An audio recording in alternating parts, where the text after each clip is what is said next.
समझते हैं यूकैरियोटिक गुणसूत्र की संरचना को चित्र सहित समझाइए। तो सबसे पहले आप चित्र बना लें, उसके बाद अपन समझते हैं यूकैरियोटिक गुणसूत्र की संरचना, स्ट्रक्चर ऑफ यूकैरियोटिक क्रोमोसोम।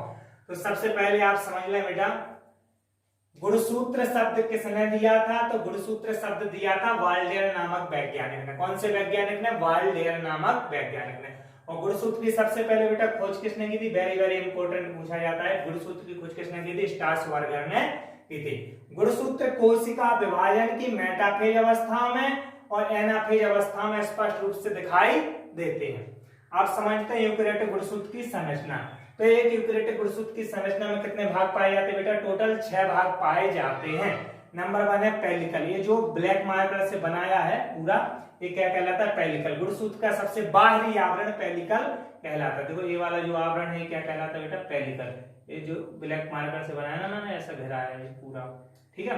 तो गुणसूत्र का सबसे बाहरी आवरण पेलिकल कहलाता है। मैट्रिक्स, गुणसूत्र के अंदर जो द्रव पदार्थ भरा रहता है, यहाँ पर मैंने हरे मार्कर से भरा, तो गुणसूत्र के अंदर जो द्रव पदार्थ पाया जाता है उसे ही मैट्रिक्स कहते हैं। थर्ड है क्रोमोनिमेटा। तो गुणसूत्र के अंदर देखो ऐसी जो धागेनुमा संरचना पाएंगी, ये रेड मार्कर से बनाई मैंने, तो गुणसूत्र के अंदर जो धागेनुमा संरचना पाई जाती है उन्हें ही क्रोमोनिमेटा कहते हैं। क्लियर? चौथे नंबर की समझते हैं बेटा सेंट्रोमियर। तो प्रत्येक गुणसूत्र एक निश्चित स्थान पर संकीर्णित होता है जिसे सेंट्रोमियर कहते हैं या प्राथमिक संकीर्णन कहते हैं। लेकिन किसी किसी गुणसूत्र में एक से अधिक संकीर्णन पाए जाते हैं, एक यहाँ पर दूसरा यहाँ पर, तो जिसे द्वितीयक संकीर्णन कहते हैं। प्रत्येक गुणसूत्र एक निश्चित स्थान पर संकीर्णित होता है जिसे प्राथमिक संकीर्णन कहते हैं। किसी किसी गुणसूत्र में एक से अधिक संकीर्णन पाए जाते हैं जिन्हें द्वितीयक संकीर्णन कहते हैं। क्लियर?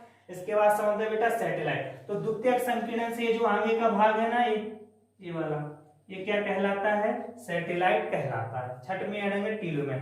गुणसूत्र का अंतिम सिरा टीलोमियर कहलाता है। क्लियर बेटा? तो अच्छी तरीके से आप याद करें इसको, वो अच्छे तरीके से बन जाएगा आप पर। क्लियर?